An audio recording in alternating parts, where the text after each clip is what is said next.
Hello friend, দেব coaching সেন্টারে সবাইকে স্বাগত।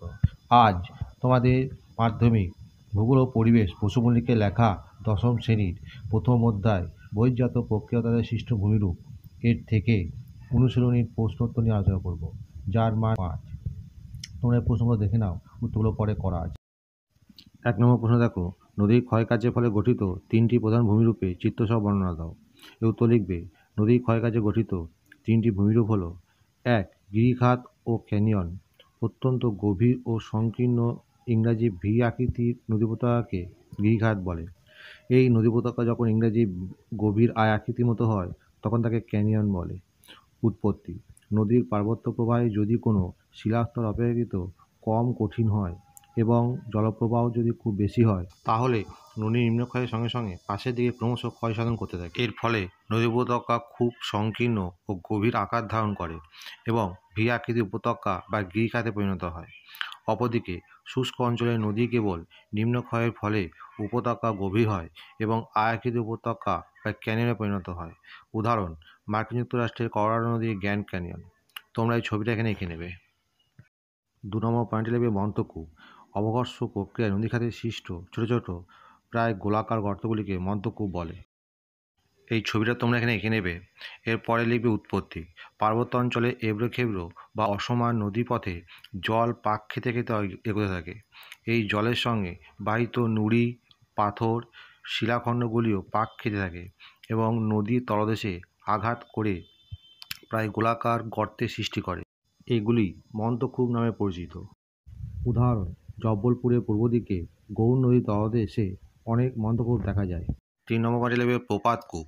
লিখবে, জলপ্রপাতের পাদদেশে জলস্রোতের সঙ্গে পতিত শিলাখণ্ডের আঘাতে প্রায় গোলাকার গহ্বরের সৃষ্টি হয়। একে প্রপাতকূপ বলে। তোমরা ছবিটা এখানে এঁকে নেবে। এর পরের পয়েন্টের উৎপত্তি।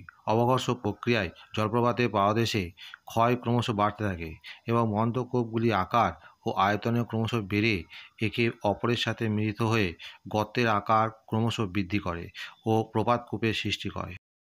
শুষ্ক ঋতুতে নদীতে জলের পরিমাণ হ্রাস পেলে এগুলি দৃশ্যমান হয়। উদাহরণ: সুবর্ণরেখা নদীর হুন্ডু জলপ্রপাতে প্রপাতকূপ দেখা যায়।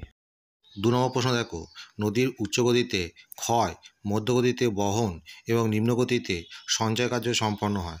তোমার উত্তরের সপক্ষে যুক্তি দাও। এর উত্তর লিখবে, নদীর গতিপথে বিভিন্ন অংশে তার কাজের ধরন ভিন্ন হয়। উচ্চগতিতে নদীর ক্ষয়কার্য প্রধান, মধ্যগতিতে বহন কার্য এবং নিম্নগতিতে সঞ্চয় কার্য বেশি হয়ে থাকে। এই ভিন্নতার কারণ হল নদীর জল এবং মাটি পাথরের প্রকৃতির সাথে নদীর গতির সম্পর্ক। এর পরের পয়েন্ট দেবে উচ্চগতিতে নদীর ক্ষয়কার্য বলে। লিখবে, নদীর উৎস বা পার্বত্য অঞ্চলে কাছাকাছি অংশে নদীর গতি দ্রুত এবং জলরাশির শক্তি বেশি থাকে।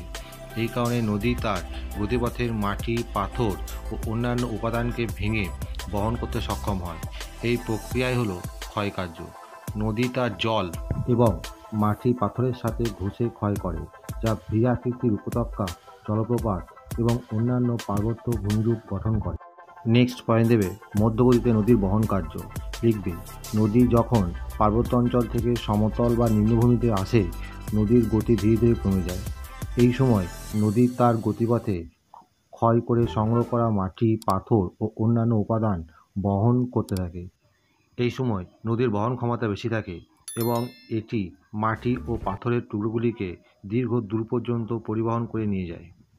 পরের পয়েন্ট দেবে নিম্নগতিতে নদীর সঞ্চয় কার্য।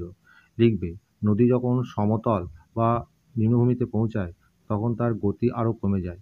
ফলে নদী তার বহন করা মাটি, পাথর এবং অন্যান্য উপাদান জমা করতে শুরু করে। এই প্রক্রিয়াকে সঞ্চয় কার্য বলা হয়। এই সময়ে বিভিন্ন ধরনের ভূমিরূপ যেমন পলিমাটি, সমতল দ্বীপ এবং অন্যান্য সঞ্চয় ভূমিরূপ গঠিত হয়। এইভাবে নদীর গতিপথের ভিন্ন অংশে তার কাজের ধরন ভিন্ন হওয়ায় ক্ষয়, বহন ও সঞ্চয় কার্য সম্পন্ন হয়। বন্ধুরা, এখানেই শেষ করছি। পরবর্তী ভিডিওতে আবার দেখা হবে। ভিডিওটি ভালো লাগলে অবশ্যই লাইক, কমেন্ট, শেয়ার করবে।